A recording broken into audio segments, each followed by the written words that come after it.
President Ibrahim রইসির মৃত্যুকে ঘিরে রহস্য গুঞ্জন ডালপালা ছড়াচ্ছে ক্রমশ। গণমাধ্যম বিশ্লেষকদের আলোচনায় উঠে আসছে নানা ষড়যন্ত্র তত্ত্ব। ইসরায়েল এবং যুক্তরাষ্ট্রকে দায়ী করে সমালোচনার ঝড় চলছে সামাজিক যোগাযোগ মাধ্যমে। ওয়াশিংটন, তেল আবিব ছাড়াও সন্দেহের তালিকা বেশ দীর্ঘ। উঠছে অভ্যন্তরীণ কোন্দল কিংবা বিচ্ছিন্নতাবাদীদের সম্পৃক্ততার অভিযোগ।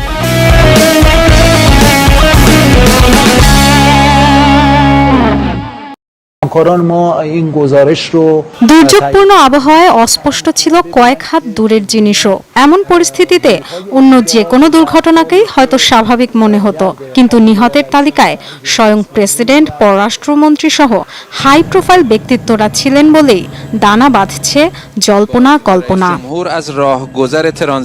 নিছকে কি দুর্ঘটনা ছিল, নাকি বিদেশি কোনো শক্তির প্রভাব, অভ্যন্তরীণ কোন্দল বা বিদ্রোহী কোনো গোষ্ঠী জড়িত ছিল এর পেছনে? সন্দেহের তালিকা বেশ দীর্ঘ।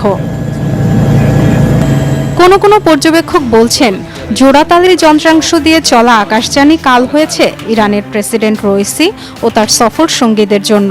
তবে দুর্যোগপূর্ণ আবহাওয়ার মধ্যে কেন যেতে হলো তাদের, সে প্রশ্ন তুলছেন অনেকে। তবে কি আবহাওয়া নিয়ে ভুল তথ্য দেয়া হয়েছিল?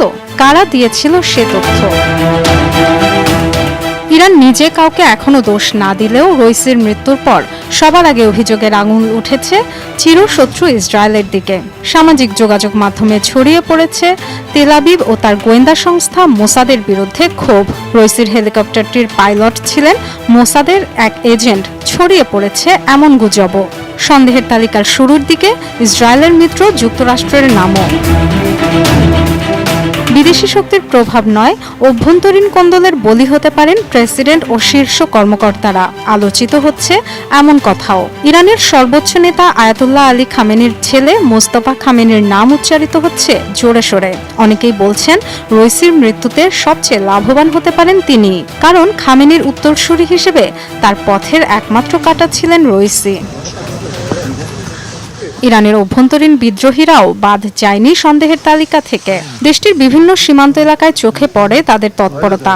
নিরাপত্তা বাহিনীর সাথে বিভিন্ন সময় সংঘর্ষের বহু রেকর্ড রয়েছে। তবে প্রেসিডেন্টের হেলিকপ্টার ফেলে দেওয়ার মতো সামরিক সক্ষমতা আদৌ তাদের আছে কিনা, তা নিয়েও আছে সন্দেহ।